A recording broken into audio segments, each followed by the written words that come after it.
Welcome to my mini vlog! Hello guys! Ito po ang medyo detailed na birthday ganap namin last week. If you do follow my page, makikita mo yung aking reels doon. And yeah, ganito kami mag-celebrate sa probinsya ng mga simple birthday na family lang. Kadlaw bilo? And ayan ang aking lolo. Kahit 85 years old yan guys, pero mapagbiro pa din. Ayan nga, kitang-kita sa mga Lalo kasi mag 1 million views mo ka dyan. kuha Oh my dyan. God. O diba?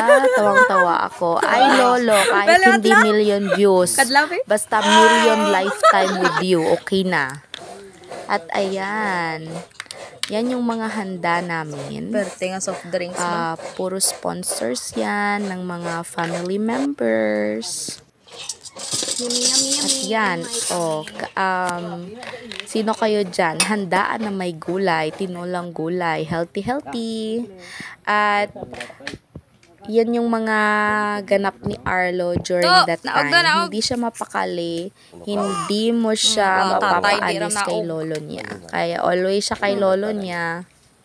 Ayan, ang likot-likot na ng batang bail na yan guys.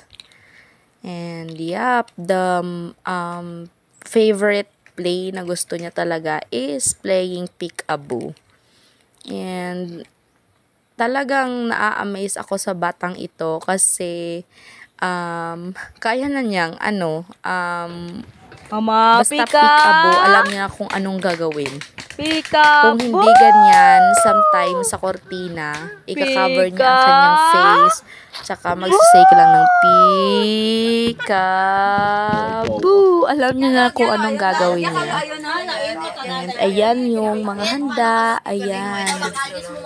Sa aking kasing yan. Very yummy mango float. O, diba?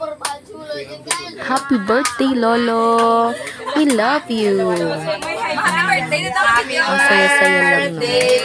Kayo guys, paano kayo mag-celebrate ng birthday dyan sa probinsya? For me, this is fancier than everything, than any of the other celebrations. Simple lang, dito lang kami sa kubo ni Lolo.